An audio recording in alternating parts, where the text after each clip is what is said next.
Hello, my name is Tydus Bennett, and I'd like to welcome everyone to the first episode of Change Your Thoughts, Change Your Life. For 10 years, I studied and traveled extensively within the United States and abroad. And during this time, I had the good fortune of meeting many people from very diverse backgrounds.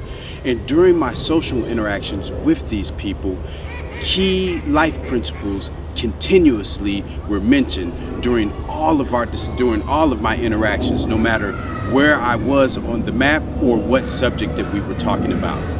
So now what I would like to do is to share these principles, these stories and ideas in hopes of them being an impetus or maybe an encouragement to help us break through the limitations of the break through the barriers of the false limitations that have been set on our mind. Now, false limitations are usually the results of false beliefs, and false beliefs are usually the results of some type of conditioning. 30-year veteran teacher from New York, John Taylor Gatto, he's also the author of a book called Dumbing Us Down, says that the current school system that we have right now is like a painter that takes an empty canvas and applies synthetic paint to it in order to create exactly what they want. Exactly what they want. Now, he said the ideal educational system is more like a sculptor, and this sculptor will take a big boulder, and with his hammer and his chisel, he will organically help the image from within that boulder to arise to the top. Now, that being said, the first principle that we have to have a definite understanding of in order to change anything in our life, the first principle that we have to have an understanding of is the principle that if you change the way that you think, you change your life. Author of over 34 books, Dr. Wayne Dyer, often uses a quote. He says that if you change the way that you look at things, the things that you look at will change. Now, what that says is that it's a wonderful statement, because what it says that we have the capacity within us to change everything around us.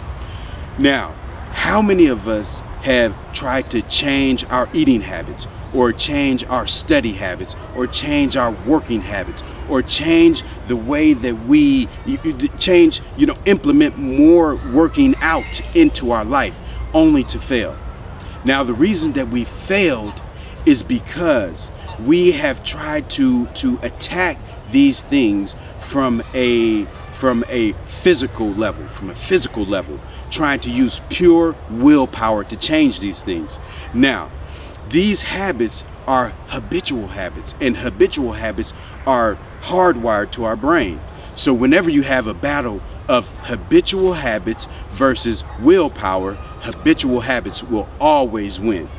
Now, what we have to do in order to change these habitual habits, we have to change the way that we think about them. We have to change how we feel about this particular action.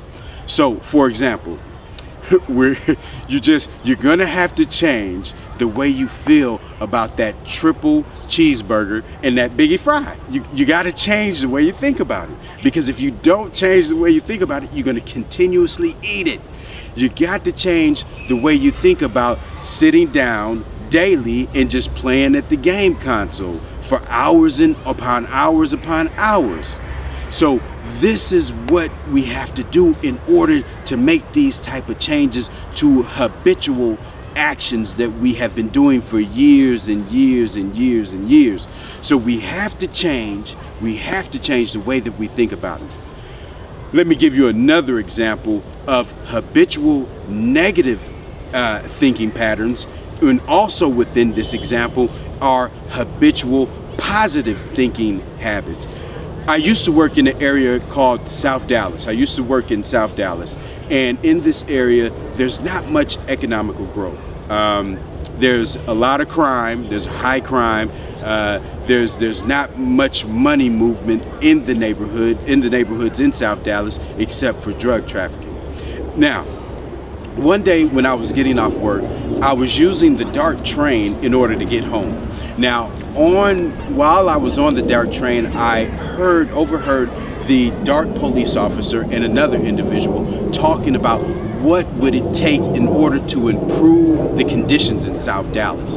Now, the DART officer felt that what needed to happen were the people who had become successful with athletics or with the music had to come back to the neighborhood or to South Dallas and to give resources in order for South Dallas to be improved.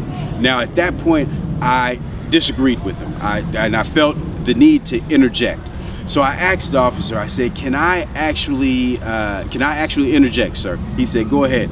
I said, if you take all of the money from the rich people and you give it to all of the poor people within a matter of 1 year, all of the rich people will be rich again and the poor people will be poor again. And why? I asked him why. He said, why? I said, because it's based on the way that they think. It's based on the way that they think, their thinking patterns. One group has habitual negative thinking patterns, and the other group has habitual positive thinking habits. Now, when the poor people get the money, the only thing that they're going to do is spend, not investing in anything that will give them residual income. Now, what the poor people are going to do, they're going to think about what the rich people are going to do is think about, how do I get this money back? And they're going to start to come up and devise plans in order to get their money back. Now, what I would like for all of us to do is to sit down for a second and honestly evaluate our own thinking habits. Are they positive? Are they habitually positive, or are they habitually negative? To sit down and really evaluate that, and to be honest with ourselves in our evaluation.